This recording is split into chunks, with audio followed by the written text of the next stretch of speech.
يا ربي بالمصطفى بلغ مقاصدنا واغفر لنا ما مضى يا واسع الكرم. يا رب بالمصطفى بلغ مقاصدنا واغفر لنا ما مضى يا واسع الكرم. مولاي صل وسلم دائما عبدا على حبيبك خير الخلق كلهم. يا رب بالمصطفى بلغ مقاصدنا واغفر لنا ما مضى يا واسع الكرم. ولن يضيق رسول الله جاهك بي إذ الكريم تجلى جسم منتقم. يا رب بالمصطفى بلغ مقاصدنا واغفر لنا ما مضى يا واسع الكرم. فإن من جودك الدنيا ودارتها ومن علومك علم اللوح والقلم. يا رب بالمصطفى بلغ مقاصدنا واغفر لنا ما مضى يا واسع الكرم. يا رب بالمصطفى بلغ مقاصدنا واغفر لنا ما مضى يا واسع الكرم. يا رب بالمصطفى بلغ مقاصدنا واغفر لنا ما مضى يا واسع الكرم. اللهم صل وسلم وبارك عليه وعلى آله.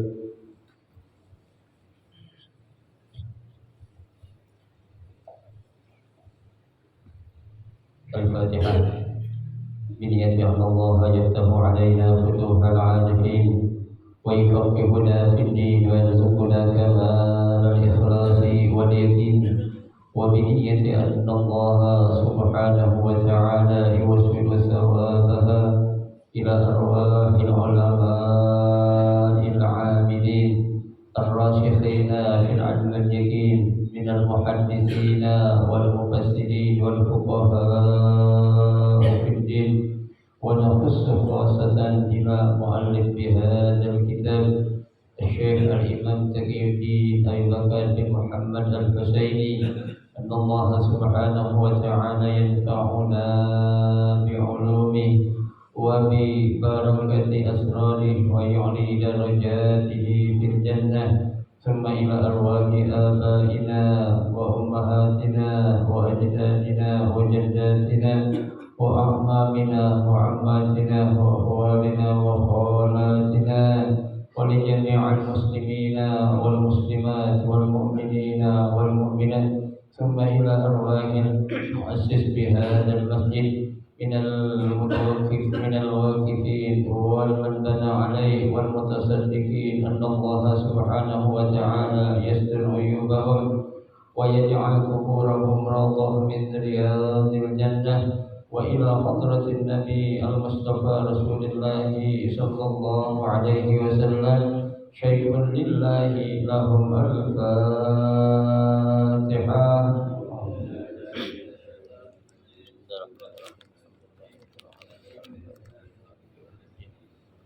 إياك نعبد وإياك نستعين اهدنا الصراط المستقيم صراط الذين أنعمت عليهم غير المغضوب عليهم ولا الضالين آمين.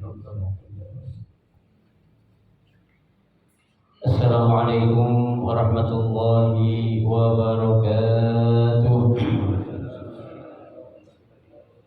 بسم الله الرحمن الرحيم. الحمد لله رب العالمين وبه نستعين على أمور الدنيا والدين والصلاة والسلام على أشرف الأنبياء والمرسلين سيدنا محمد وعلى آله وأصحابه أجمعين أما بعد فإن أصدق الحديث كتاب الله تعالى وخير الهدي هدي رسول الله صلى الله عليه وسلم وشر الأمور محدثاتها فإن كل محدثة بدعة وكل بدعة ضلالة وكل ضلالة في النار رب اشرح لي صدري ويسر لي أمري واحلل عقدة من لساني يفقه قولي آمين سبحانك لا علم لنا إلا ما علمتنا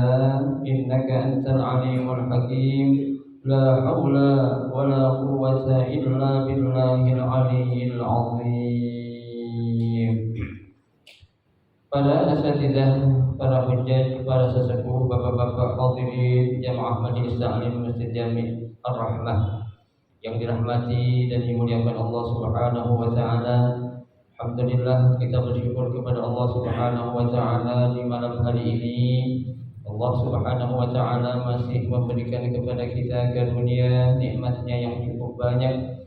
Di antaranya adalah berupa nikmat sehat wal afiyah, nikmat panjang umur, terutama dua nikmat besar yaitu nikmatul iman wa nikmatul Islam yang tentunya patutlah kita syukuri dengan barakah nikmat yang Allah Subhanahu wa taala berikan kepada kita. Alhamdulillah kita dapat melangkahkan kedua kaki kita menuju tempat yang termulia di sisi Allah Subhanahu wa taala.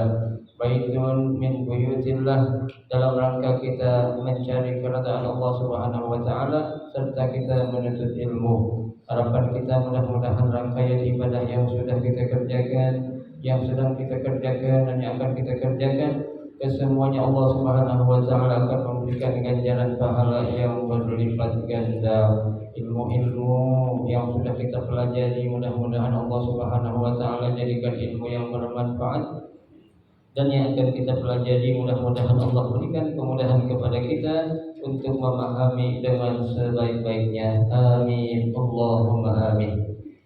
Hadirin jemaah sekalian yang berbahagia, pada malam hari ini kita akan melanjutkan kembali membaca kitab fikih, ya, yaitu dari kitab Kifayatul Akhyar. Melanjutkan pembahasan kita, yaitu masih pembahasan tentang tayamum, ya, baris yang ke halaman 53, baris yang ke 6 dari atas, ya. Masih dalam pembahasan tentang orang yang sakit, ya, dia boleh, ya, menjadikan pertimbangan terhadap sakit yang dia deritanya, ya, parah atau tidaknya, atau boleh atau tidaknya dia menggunakan air, ya. Jadi dia yang tahu tentang penyakit yang dia derita, ya. Nah, pada beberapa minggu yang lalu kita sudah mempelajari pembahasan tentang, ya, bagaimana, ya, seorang yang sakit, ya, namun dia itu tidak mengetahui tentang betapa berat atau tidaknya penyakit yang dia derita, ya. Artinya ketika dia sakit ini dia nggak ngerti sakit apa yang diderita, dia harus konsultasi kepada seorang dokter yang ahli, ya, yang akan memberikan keterangan boleh atau tidaknya dia ini menggunakan air, ya, si penderita sakit tadi, ya. Nah, kita sudah bahas, yaitu yang pertama dia harus ya, menanyakan kepada seorang dokter, dokternya juga yang ahli, ya, bukan sembarangan dokter, ya. Yang kedua dia itu harus ya, dokternya yang beragama Islam, ya. Jadi kalau dokternya enggak beragama Islam, jangan dijadikan pegangan untuk dia mengambil suatu hukum dalam syariat Islam, ya. Nah, selanjutnya kita akan pelajari yang berikutnya, syaratnya apa? Wa yushtaratu fihi aidan al-bulugh fala yaqbalu qaulus sabi, ya. Syarat yang berikutnya adalah ya seorang dokter tersebut harus sudah apa? Baligh. Ya, jadi bukan dokter anak-anak. Ya, kenapa tidak diperbolehkan dokternya itu anak-anak? Ya bisa jadi. Ya, yang namanya anak-anak itu kan, ya cara berpikirnya belum sematang orang yang sudah balik atau sematang orang yang sudah dewasa. Ya, itu. Ya memang sih tidak ada dokter yang anak-anak nggak ada. Ya, tapi kadangkala ya kalau dokter ini baru jadi dokter, dia kurang pengalaman, ya nantinya dia akan ya memberikan sesuatu itu sekedarnya saja, ya artinya tidak sesuai dengan apa yang ya dijadikan alasan dalam syariat tentang boleh atau tidaknya dia bertayamum, ya itu. Jadi harus apa, balik, ya. Nah sekarang prakteknya Pak, kita lihat dokter-dokter banyak di rumah sakit, ya ada istilah orang bilang itu dokter yang praktek di rumah sakit itu adalah lagi apa itu? Malpraktek, lagi sebagai bahan coba atau ujian aja. Ya, tuh. Nah, ini kan nanti dampak negatifnya itu akan berimbas kepada siapa? Kepada pasien. Ya, jadi kalau pasien dijadikan sebagai bahan uji coba, ya, ini kan nggak boleh. Kenapa? Karena taruhannya adalah apa? Nyawa. Ya, tuh. Nah orang kadang-kala salah ngasih obat aja itu bisa bahaya, ya. Kalau orang salah ngasih obat sudah bahaya, apalagi seorang dokter yang bukan ahlinya, dia berani menangani pasien, ya penyakit yang memang dia bukan ahli dalam penyakit yang diderita oleh siapa? Oleh pasien tadi, ya. Jadi dia harus ya menunjukkan, ya kalau dia adalah seorang dokter ahli dalam bidang ini, penyakit jantung ya ahli jantung, ya paru-paru, penyakit dalam gitu, ya. Ini ada spesifikasi atau spesialis secara khusus tuh, ya. Kemudian ya fala yaqbalu qaulu sabi, tidak diterima ya ucapan seorang dokter yang masih anak-anak, ya. Wa yustaratu fihi al-adalah aidan, ya itu. Dokter yang kita jadikan sebagai suatu pegangan itu juga di samping dia Islam, ya kemudian juga bukan anak-anak atau dia sudah balik, dia juga harus apa? Ya adil. Ya apa sih adil itu maksudnya? Adil itu kalau bahasa kita itu ya ibaratnya lurus, ya bukan dokter yang macam-macam, ya bukan dokter yang neko-neko. Sekarang kan banyak dokter Pak ya yang dalam rangka dia untuk mendapatkan penghasilan dia sebagai seorang profesinya dokter menghalalkan berbagai cara. Banyak Pak? Banyak, ya sebagai contoh lah Pak, sekarang banyak dokter-dokter yang bolehkan wanita-wanita atau perempuan-perempuan yang hamil untuk diaborsi, ya kan, atau untuk diapain? Digugurkan kandungannya, ya. Nah ini kan bahaya Pak, ya. Yang namanya aborsi itu sama aja dia ngapain? Membunuh, ya. Lah kalau orang tuh ya sudah ada janin dalam rahim seorang wanita, ya tuh berapapun usia tuh janin, ya yang pasti itu udah cikal bakal jadi seorang anak, lalu dikeluarkan dengan cara manusia, ya atau mematikan sel daripada janin tersebut, itu berarti sama aja dia membunuh, ya tuh. Orang yang membunuh, ya tuh akan apa? Ya masuk ke dalam neraka. Al-qatilu wal maqtul finnar. Ya orang yang membunuh dan orang yang dibunuh masuk neraka. Orang kan sahabat pada nanya, ya Rasul kok kenapa orang yang membunuh wajar masuk neraka? Ya, lah orang yang dibunuh kok bakal masuk neraka juga? Ya, kenapa? Yang namanya orang main bunuh-bunuhan pasti itu dendam. Ya, kalau dia itu punya kesempatan untuk membunuh, dia pasti bakal apa? Bakal membunuh juga, membalas. Tuh, makanya jangan sampai ya kita itu melakukan sesuatu yang namanya tindakan pidana, dalam hal ini ya mengalirkan darah atau membunuh itu kepada saudara-saudara kita yang seagama Islam. Ingat Pak, kita membunuh satu orang Islam yang tanpa ada jelas kesalahannya, itu sama aja kita membunuh semua orang Islam yang ada di dunia. Ya, tuh Al-Quran sudah mengatakan, ya, maka annama qatalan nasa jami'ah. Ya, barang siapa yang membunuh satu orang Islam yang tanpa alasan yang benar, maka sungguh orang tersebut sama aja telah membunuh seluruh umat Islam yang ada di dunia ini. Bayangin, ya, berapa dosanya itu Pak? Ya, ketika dia ngapain? Membunuh seorang, ya, Muslim yang tidak jelas salah apa yang dia lakukan. Ya, sama ketika ada seorang dokter, ya, dibunuh, ya, meskipun masih dalam bentuk janin Pak. Ya, sama dia dikatakan apa? Membunuh juga. Tuh. Ya, nah orang yang membunuhnya itu dokter neraka, yang ibunya itu neraka enggak? Sama aja karena dia yang nyuruh. Tuh, ya, makanya hati-hati. Kita harus mencari seorang dokter yang apa? Adalah yang lurus, yang tidak banyak macam-macam, artinya tidak akan dia menghalalkan segala cara, ya, demi untuk mendapatkan uang ataupun dunia. Ya, dia itu harus polos. Fala yaqbalu qaulul fasiq, ya, tidak diterima ucapan dari seorang dokter yang fasik. Ya, apa sih fasik itu Pak? Ya itulah banyak macam-macam itu. Ya, tuh dia ngaku Islam tapi nggak ngerjain apa perintah Allah. Ya, dia ngaku Islam tapi dia nggak meninggalkan apa yang menjadi larangan Allah. Ya, Islam membilang halal, dibilang haram. Islam mengatakan haram, dibilang halal.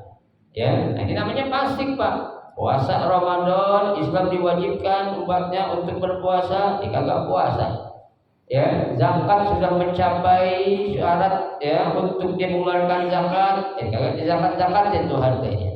Ya, itu namanya fasik. Kenapa? Di Allah Ta'ala aujabal wudu, ya, karena Allah Subhanahu wa Ta'ala itu mewajibkan wudu, ya, fala yaqdulu anhu illa biqauli man yaqbalu qaulahu. Ya, itu. Jadi tidak akan, ya, tidak boleh, ya, orang yang tidak adil atau orang fasik tadi itu, ya, apa? Diterima ucapannya kecuali siapa? Kecuali man yaqbalu qauluhu. Kalau omongan atau ucapannya itu orang-orang yang diterima, yaitu orang yang adil, bukan orang yang apa? Yang fasik, ya, atau orang yang banyak mengerjakan maksiat tapi banyak meninggalkan perintah Allah Subhanahu wa Ta'ala. Ya, itu. Waqad alghallahu ta'ala qaulul fasik, ya, dan Allah Subhanahu wa Ta'ala sungguhnya telah apa? Membatalkan, ya, itu, atau tidak memakai atau tidak menggunakan ucapan atau perkataan yang keluar dari orang apa? Fasik, ya. Ayat ini kan sudah jelas Allah katakan in ja'akum fasikun fatabayyin, ja'akum fasikun binaba'in fatabayyanu. Allah bilang begitu. Ya, in ja'akum fasikun, apabila datang kepadamu seorang fasik, ya, binaba'in, dia membawa suatu berita, fatabayyanu, maka harus diapain? Check and recheck. Ya, harus dicari kebenarannya. Jangan langsung kita mau apa? Menerima ucapan yang datang dari siapa? Orang fasik. Karena bahaya.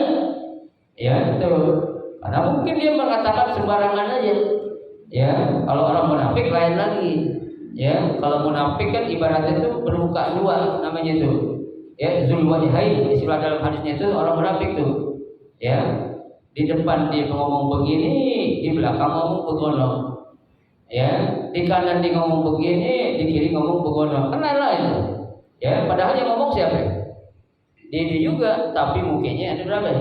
Ada dua, itu namanya orang munafik. Tapi ini orang fasik, dia nggak ngerjain apa yang menjadi perintah Allah, justru dia mending ngerjain apa yang menjadi larangan Allah itu. Ya, baik.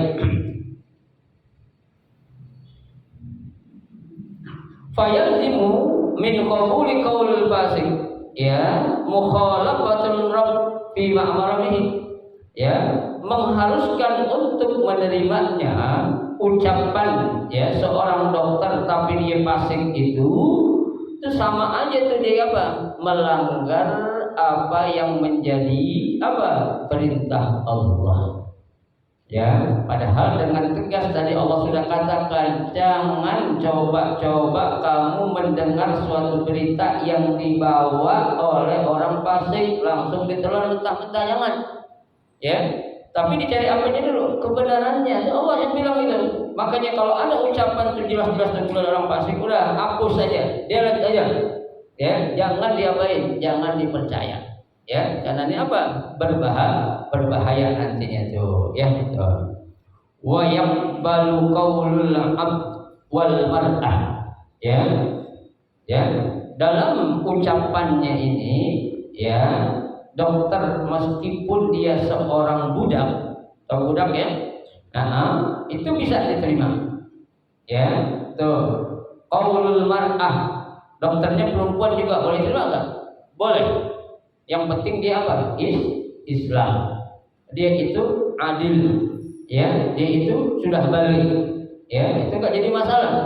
Mau laki, mau perempuan, ya. Itu mau dia budak ataupun orang budak atau orang yang merdeka, ya. Itu bisa dijadikan sebagai pegangan. Kalau tuh orang yang sakit enggak tahu tentang apa? Ketentuan hukum yang harus dikerjakan ketika dia akan wudhu atau bertayamum, ya gitu. Wa yakfi wahid 'alal masyhur, ya itu cukup ya untuk menjadi pegangan itu satu orang saja sudah cukup, ya itu menurut pendapat yang masyhur, ya itu.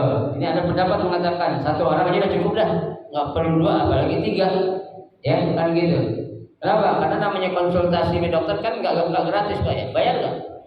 Bayar, mahal, ya. Tuh orang konsultasi dengan dokter nggak gratis Pak, ya. Padahal kan mohon maaf yang namanya dokter kan ketika dia akan mengobati kita diapain sama dia Pak? Diapain coba? Ditanya keluhannya apa Pak?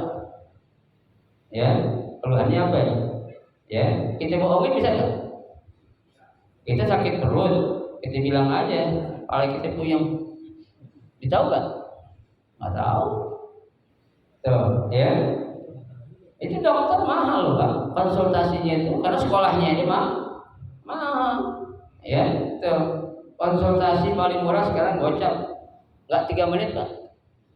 Ya, paling berapa menit? Berapa detik? Sebentar. Oh bapak ini bapak itu Pak, ya Pak obatnya ini udah. Ya periksa dadanya, periksa matanya, apa yang segala itu. Ya, tuh itu mahal. Ya makanya apa? Cukup satu aja dah. Ya nggak perlu banyak Pak, banyak untuk menanyakan dokter. Tapi wakila ada pendapat yang lain la budda min isnaini. Ya nggak cukup satu, tapi harus berapa ya? 2. Ya harus berapa? 2 orang dokter, nggak cukup 1, ya. Tuh. Kama fil marad al mukhawaf fil wasiyah, ya itu. Sebagaimana fil maradi, ya terhadap suatu penyakit yang dikhawatirkan fil wasiyah, ya saat dia memberikan wasiat, ya itu. Apa itu Pak? Jadi kalau orang lagi sakit, ya itu kan dia memberikan wasiat, ya. Nah yang memberikan wasiat itu harus disaksikan minimal berapa orang? 2 orang, ya. Tidak cukup dengan 1 orang, tapi minimal 2 orang, ya. Nggak boleh dia ngomong, ya. Sekarang kan banyak berkembang nih Pak. Ada seorang anak ngaku-ngaku katanya, ya ngaku-ngaku kepada saudaranya yang lain. Begitu orang tuanya meninggal dia ngomong, dulu abah wasiat sama gue, tanah yang di belakang semuanya buat gue katanya tuh. Banyak yang gitu ya. Banyak Pak. Ya, nu kontrakan yang 7 pintu nih yang di sana katanya buat gue semua. Itu wasiat abah dulu waktu masih hidup katanya. Kata siapa ya? Abah wasiat ada yang saksi enggak? Enggak perlu saksi. Enggak boleh. Ya. Padahal yang namanya wasiat juga Pak kepada anak itu boleh gak? Gak boleh. Ya, kecuali kalau dihibahin boleh. Ya, kalau wasiat gak boleh kepada ahli waris. Ya, Nabi sudah bilang la wasiyata li warisin. Tidak ada wasiat untuk ahli waris.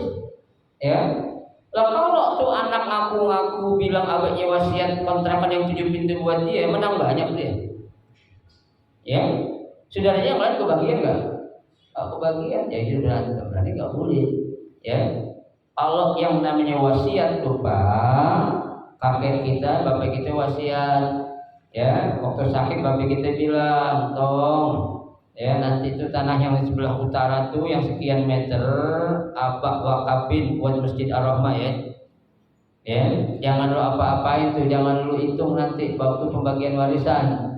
Ya, kasih tuh, ya, jangan lu otak-atik tuh wasiat tuh, ya, ada saksinya, anaknya dua nyaksiin itu, si A sama si B nyaksiin, ya, sah gak? Sah tuh, ya, wasiat berupa wakaf, ya, kalau orang dulu memang Pak nggak ada istilah catatan hitam di atas putih Pak, ya, itu atas dasar apa? Keyakinan saja. Makanya sekarang banyak kasus tuh Pak, ahli waris banyak yang mau mengambil tanah yang udah diwakafin sama orang tuanya dengan alasan apa? Gak ada bukti katanya. Ya, kalau yang namanya wakaf nggak mesti ada tulisan itu di atas putih, itu kan hukum negara. Ya, itu. Ya, kalau dibawa ke meja hijau memang kita pasti kalah, tapi di hukum Allah kita tetap apa? Menang. Ya, dia tahu tuh Pak, orang sekarang kan apa itu? Pasti bukannya pintar, apa istilahnya itu? Licik. Ya, licik. Ayo kita datang ke pengurus Ar-Rahmah yuk. Kenapa itu Ar-Rahmah udah maju contohnya? Ya, kita bilang aja tanya, punya enggak? Ya, wakaf dari ahli waris kalau abis kita udah wakafin, kalau enggak kita sikat lagi. Banyak Pak? Banyak Pak.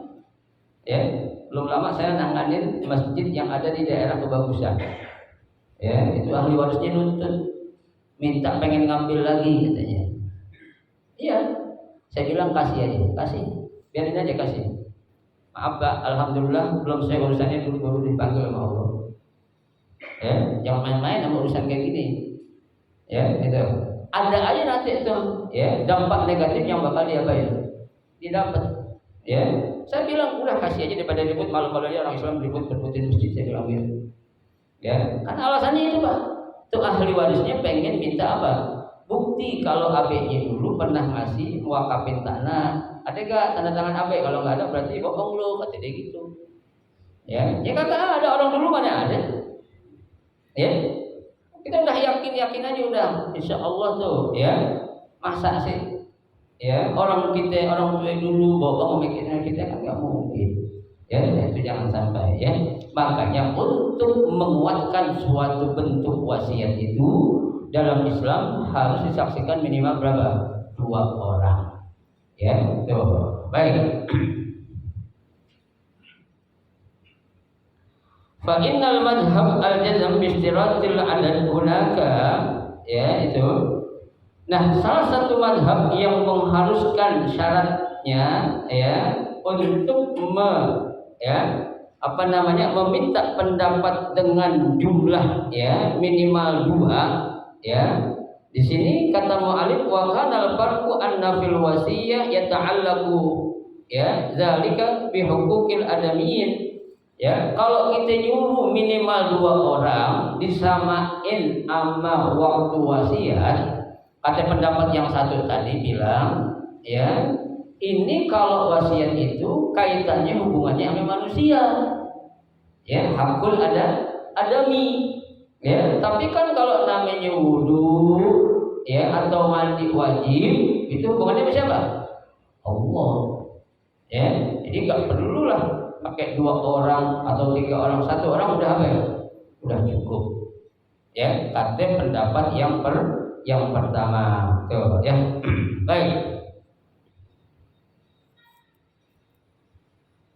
Minal warasah, ya itu hak manusia dalam hukum warisan. Wal musilahum, ya, dan juga orang yang memberikan wasiat kepada mereka. Fashtaratul adad, ya, yang disyaratkan harus adanya jumlah tertentu. Wa fit tayammum al haqqu lillahi ta'ala, ya. Akan tetapi dalam urusan tayamum ini, ya, merupakan hak prerogatif yang dimiliki oleh siapa? Allah Subhanahu wa taala. Ya, bukan kaitannya urusannya sama manusia. Kenapa? Karena kita akan beribadah kepada siapa? Kepada Allah, bukan kepada manusia. Beda halnya dengan warisan tadi itu, wasiat tadi, ya, minimal dia punya apa? Ya, 2 orang saksi. Jadi nggak bisa disamain kata pendapat ini, ya. Wa haqquhu mabniyun 'alal musahamah, ya, dan yang namanya, ya, hak yang akan dia terima itu didasari 'alal musamahah. Ya, apa itu musamahah? Musamahah itu artinya saling lapang dada, saling terima, ya, nggak ada yang namanya istilahnya itu gondok-gondokan, nggak ada. Itu musamahah, itu musamahah, ya, saling apa? Saling terima, tuh, ya.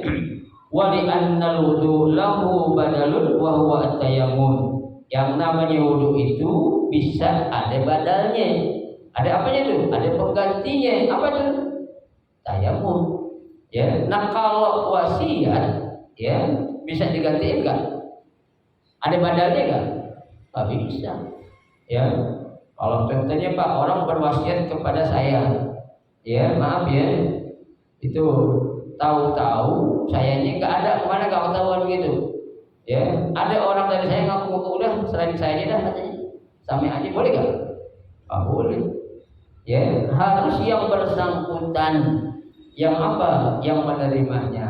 Ya, kalau ada orang Pak berwasiat kepada pribadi nih, contohnya nih, ngasih sesuatu kepada pribadi, sebelum dia ngasih orang yang meninggal, itu wasiat terusin apa enggak? Terusin enggak? Enggak. Tergantung kepada yang ngasihnya. Ya, kalau pengen dipindah tangankan atau dialihkan kepada orang lain, silakan dibatalin aja boleh. Ya, gitu. Kenapa? Karena orang yang pengen dikasihnya itu apa? Meninggal dunia. Tuh, ya, nggak bisa, kecuali kalau dalam bentuk wakaf kepada sebuah yayasan. Itu kan tidak tergantung kepada seseorang, ya, bergantungnya kepada siapa? Yayasan. Ya, ada orang ngasih ke Ar-Rahmah, ya, wakaf 100 meter tanah contohnya. Itu bukan kepada seseorang tertentu, tapi atas nama apa? Yayasan. Artinya siapa aja boleh menerima. Yang penting dia termasuk ke dalam kategori apa itu? Orang yang diberikan kepercayaan untuk mengelola yayasan ini. Dalam hal ini adalah namanya nazir. Ya, nazir itu adalah orang yang diberikan wewenang untuk menjalankan, ya, sesuatu yang diberikan dalam bentuk wakaf. Nanti dia akan, ya, mengatur segala-segalanya itu. Ya, ini enggak sembarangan. So, ya, baik. Wala kadzalika, ya, tidak demikian yang itu fil wasiat, dalam wasiat. Walau lam yujad tabib bisyurutin, ya. Nah, kalau tidak ada dokter contohnya tuh, ya, sesuai dengan syarat-syarat yang tadi itu, artinya dokternya ada, tapi syaratnya enggak punya tadi tuh, enggak beragama Islam, dia enggak adil, kemudian apa lagi tuh? Dia itu orangnya fasik. Ini gimana nih? Ya, tadi kan disyaratkan harus beragama Islam, balik, adil. Syaratnya kan 3 tadi tuh. Ya, nanti ketiga syaratnya kagak ada, tapi dia dokter, gimana nih? Ya, di sini dikatakan qala ar-Royani, ya, berkata Imam Royani, qala as-Sanji, ya, apa? La yatayammum. Tidak boleh bertayamum. Berarti orang meskipun lagi sakit tetap harus ngapain? Wudu. Ya, kenapa? Karena syarat-syarat yang tadi harus dimiliki oleh dokter tidak ada semuanya. Ya, terkhawatir dia salah, ya kan? Adil kagak, Islam kagak, balik kagak, ya, nah, hilang semuanya itu. Kata Imam siapa tuh? Ya, Ar-Ru'yani, ya. Qala An-Nawawi, berkata Imam Nawawi, walam ara li ghairihi ma yukhalifuhu wala ma yuwafiquhu. Ya, kata Imam Nawawi, aku belum pernah melihat ya li ghairihi selainnya atau selain yang diucapkan oleh Imam Royaini tadi, ma yukhalifu wala ma yuwafiquhu, yang bertentangan atau orang yang tidak menerima terhadap pendapat Imam Royaini tadi yang mengatakan kalau dokter tidak memenuhi syarat-syarat 3 tadi jangan dijadikan sebagai pegangan. Artinya tuh orang yang lagi sakit harus apa? Tetap berwudu, tidak diperbolehkan apa? Bertayamum. Coba. Ya, jadi pendapat Imam Nawawi pun mendukung ya apa yang diucapkan oleh Imam Syafi'i tadi, Imam Ar-Royani ya. Qala Asna'i, berkata Imam Asna'i, wa fi fatawa al-Banawi al-jazam bi annahu yatayammum ya. Tuh. Pendapat yang kedua mengatakan boleh dia ini apa? Bertayamum meskipun ketiga syarat yang harus dimiliki oleh dokter tadi itu tidak ada. Ini pendapat yang kedua. Fatu'arid al-jawabani ya, tuh berarti pendapat yang ini berlawanan atau bertentangan dengan 2 jawaban tadi.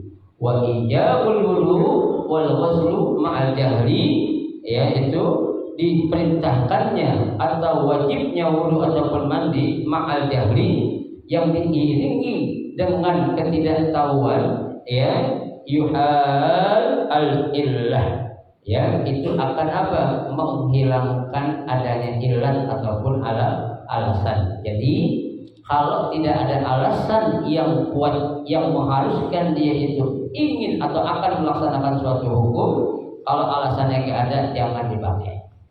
Ya, tuh kenapa?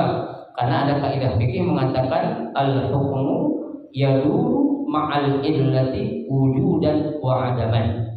Ya, itu hukum akan diberlakukan ya apabila ada illat ya ataupun tidak adanya. Artinya apa? Ketika tidak ada illat jangan dilaksanakan. Tapi kalau ada illat atau sebab yang mengharuskan dia itu boleh kita kita lakukan tadi ya. Jadi kalau ada dokter yang 3 syarat tadi itu enggak ada, kita tetap harus melakukan wudu, tidak boleh bertayamum ya itu. Selanjutnya allati hiya mazinnatul al-halak ya, tuh yang akan menyebabkan itu menurut sangkanya itu al-halak akan terjadi suatu apa? Al-halak yaitu kebinasaan ba'idun an mahasin asy-syar'iyyah ya, yang akan menjauhkan dia itu dari apa? Dari syariat atau hukum-hukum Allah ya. Fa nastahilullah ta'ala, dan ketentuan Allah Subhanahu wa taala. Wa nufti bima qalahu al-Baghawi wallahu a'lam. Nah ini ya pendapat seperti apa dikatakan oleh al-Imam al-Baghawi ya. Itu selesai sudah tentang bagaimana seorang yang lagi sakit boleh atau tidaknya itu dia bertayamum ya. Ini ada ketentuan-ketentuannya. Satu, dia harus berkomunikasi, konsultasi dengan siapa? Dengan dokter. Kalau dia nggak tahu tentang bahaya penyakit yang diderita. Tapi kalau dia tahu, nggak perlu konsultasi lagi ke dokter, Pak. Ya, kalau dia orang tahu penyakit yang dideritanya itu bahaya, kalau terkena air cukup dah dengan keyakinan dia sudah boleh. Tapi kalau dia tidak tahu, dia harus berkonsultasi dengan siapa? Seorang dokter. Bukan dokter sembarangan, tapi dokter yang ahli. Bukan hanya ahli, tapi dia harus beragama Islam. Bukan hanya beragama Islam, tapi dia juga harus adil. Bukan hanya adil, tapi dia juga harus apa? Harus sudah balik. Tuh, syarat-syarat itu harus dipenuhi ketika kita akan melaksanakan suatu hukum, meskipun ya dalam masalah sekedar tayamum saja, Pak. Ya, jadi dari sini bisa kita ambil kesimpulan ya, hukum Islam itu sangat apa? Sangat detail sekali. Jadi tidak sembarangan kita melakukan suatu hukum menurut enak yang kita enakin. Ya, menurut apa yang kita mau. Ya, karena yang namanya hukum itu berlaku bukan karena enak atau tidak enaknya. Ya, yang namanya hukum itu maslahah atau tidak maslahahnya. Ya, kalau akan mendatangkan maslahah, ya silakan laksanakan. Tapi kalau akan mendatangkan mudarat, silakan kita apa? Meninggalkan. Tuh, ya, itulah hukum Islam yang akan membawa kebaikan bagi siapa? Bagi si pemeluknya. Ya. Qala wa dukhulul waqtis shalah wa talabul ma wa ta'azzur istimalihi. Syarat yang berikutnya kita diperbolehkan tayamum adalah sudah masuk waktu salat dan sudah mencari air karena adanya uzur. Nanti insya Allah akan kita baca pada pertemuan 2 minggu yang akan datang. Mudah-mudahan ya sedikit yang kita pelajari ya akan menjadi ilmu yang bermanfaat buat kita dan dapat kita amalkan. Setelah kita amalkan, kita ajarkan kepada saudara-saudara kita yang belum mengetahui tentang bagaimana hukum orang yang sakit boleh atau tidaknya bertayamum. Amin ya rabbal alamin. Silakan kalau mau ditanya.